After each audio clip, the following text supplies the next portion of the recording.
Salut, c'est Karim et aujourd'hui on se retrouve pour une nouvelle vidéo dans laquelle nous allons implémenter un système de vie qui va nous permettre de déterminer si le joueur ou l'ennemi est vivant ou mort. Aussi nous allons afficher des jauges de vie et ces jauges de vie vont permettre à l'utilisateur de déterminer combien de vie il reste à l'ennemi et combien de vie il reste au joueur.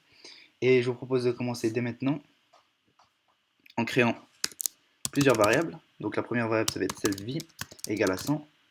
Donc le joueur va commencer avec 100 vie. Ensuite self dégâts reçus va être égal à 0. Et donc, cette dégâts reçus, c'est une variable qui va réassigner s'il y a une collision entre le slash de l'ennemi et le joueur. Et si oui, alors il va perdre des vies. Pour l'instant, les dégâts reçus sont égaux à 0. Aussi, j'aimerais mettre en évidence le fait que j'ai changé quelques coordonnées et dimensions de certains rectangles, puisque j'ai remarqué lorsque j'ai préparé la vidéo que lorsque j'affichais les images du joueur mort, cela ne représentait pas réellement les images que je voulais afficher, et donc voici les nouvelles coordonnées. Aussi, nous allons créer une variable self jauge vie qui va correspondre à un rectangle, et ce rectangle va correspondre au nombre de vies de notre joueur. Maintenant que nous avons réalisé ceci, nous allons afficher nos vies. Et pour ceci, nous allons créer deux rectangles, en tout cas afficher deux rectangles dans le jeu. Et donc ici, surface 2, 5, 5. Je vais expliquer juste après comment ça va marcher. Ici, self jauge vie 0, self jauge vie 1. Je pense que ici, c'est self jauge vie, comme ceci. Voilà. Et pygame draw rect surface. Là, on va mettre en vert, comme ceci, et self jauge vie 0, self jauge vie 1, self vie x 2 et self jauge vie 3. Ces deux rectangles vont représenter pour l'un un rectangle rouge et pour l'autre un rectangle vert. Et ces deux rectangles vont être superposés. Le rectangle rouge va être en dessous du rectangle vert. Et le rectangle vert va avoir pour longueur self vie. Et lorsque le joueur va subir des dégâts, alors self vie va diminuer. Et si self vie diminue, alors le rectangle affiché va diminuer. Le rectangle vert affiché va diminuer. Et puisque le rectangle rouge ne va pas diminuer de longueur, alors cela va donner l'impression que le joueur va perdre des vies. Et je vais retirer les parenthèses, comme ceci. De toute façon, ça va être plus compréhensible lorsque je vais exécuter le jeu. Donc maintenant, nous allons dans notre fichier main, juste ici. Et nous allons ajouter plusieurs parties de code. Donc ici, s'il y a une collision entre le joueur et le slash, alors le joueur va perdre des vies, puisqu'il subit des attaques. Et juste ici, nous allons créer, en tout cas nous allons réassigner la valeur de dégâts reçus, qui va être égal à 10. Et self joueur vie moins égal self joueur dégâts reçus, comme ceci. Self joueur dégâts reçus va être égal à 0. Et je pense que nous avons réalisé tout ce que nous avions à faire pour la jauge du joueur. On va voir ce que ça donne. Donc ici nous avons la jauge, en tout cas les vies du joueur, et là pour l'instant elles sont égales à 100. Lorsqu'il y a une collision, alors le joueur perd des vies. Et maintenant nous allons faire pareil pour l'ennemi. Donc ici self vie qui va être égal à 100. Donc les vies de l'ennemi vont être égales à 100. Self dégâts reçus vont être égales à 0 pour l'instant. Et sa jauge de vie va être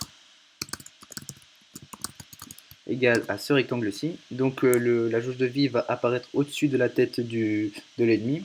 Opération pour l'ennemi, nous allons afficher deux rectangles. Tailler surface 2, 5, 5, 0, 0.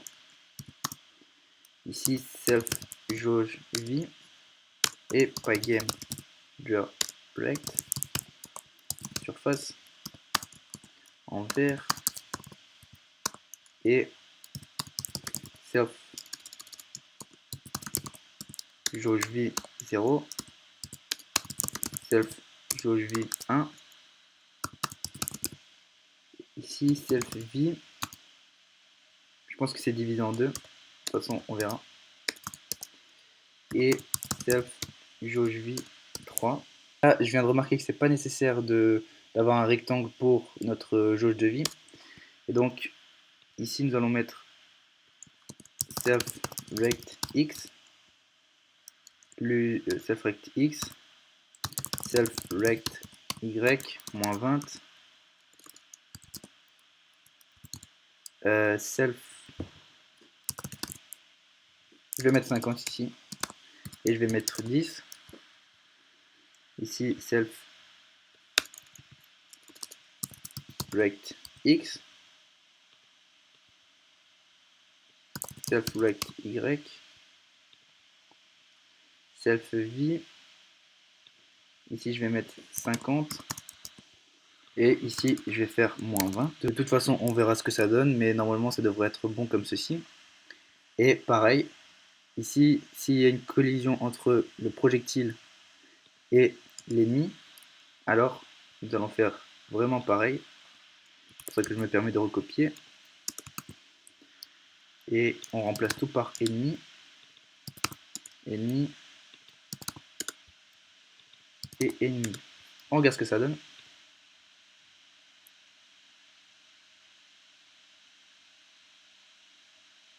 Donc ici il y a un problème. Et ici le problème c'est que j'ai mis 5 arguments au lieu de 4.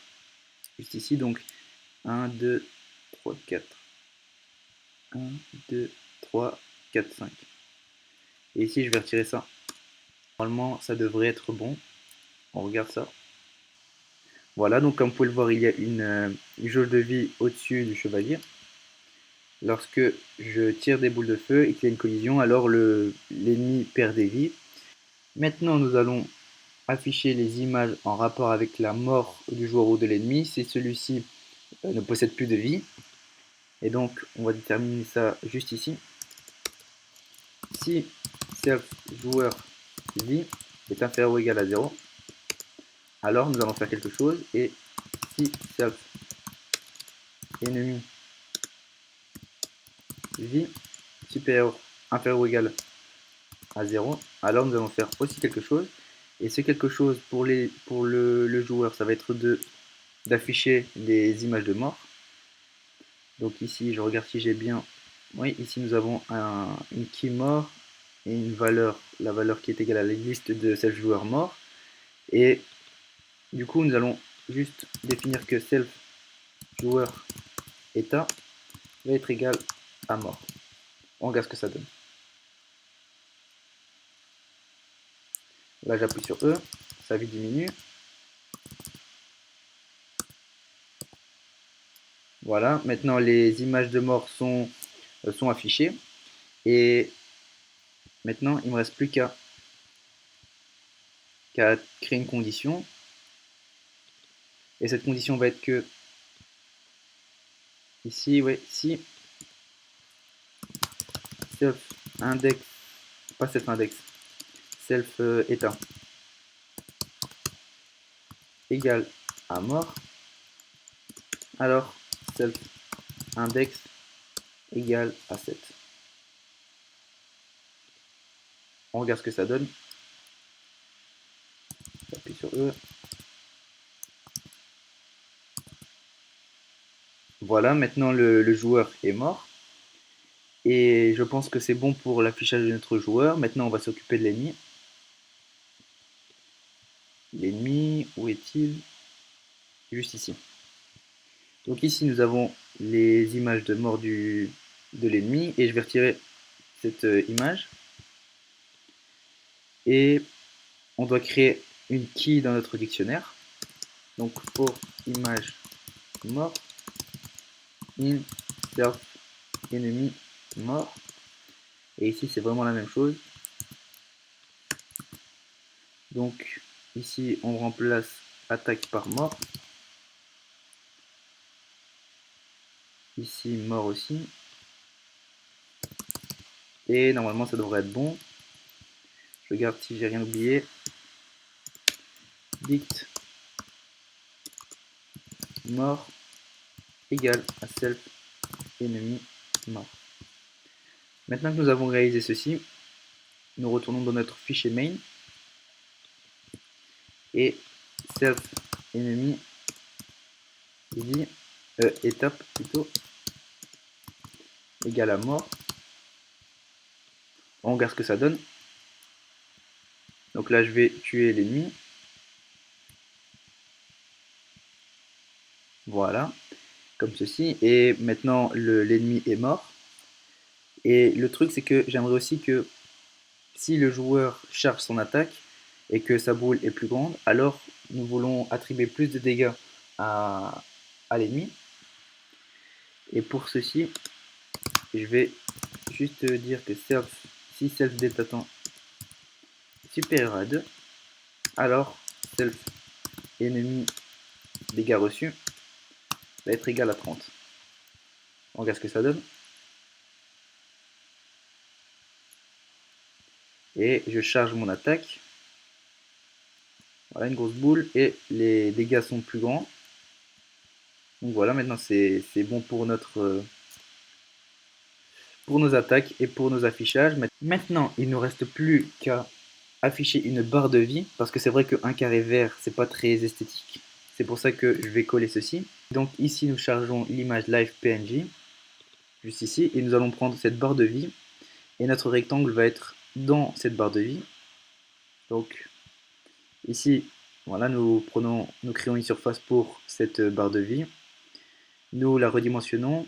Et pour que l'utilisateur comprenne bien que cette barre de vie est pour le joueur, nous utilisons, en tout cas nous allons afficher l'image de la tête du joueur juste ici. Et cette image va être celle-ci. Donc nous allons créer un rectangle, puis nous attribuons, en tout cas nous allons créer une surface à partir de ce rectangle, et nous redimensionnons l'image. Une fois que nous avons réalisé ceci, nous allons afficher tout ça juste ici. Self écran blit self barre de vie, le rectangle, voici.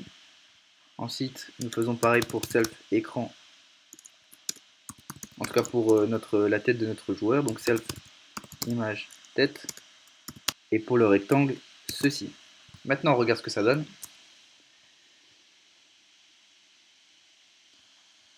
Voilà, nous avons notre barre de vie ainsi que la tête de notre joueur. Et donc, nous avons découvert toutes les fonctionnalités que nous avions à découvrir dans cette vidéo, et je vous dis à la prochaine pour une nouvelle vidéo.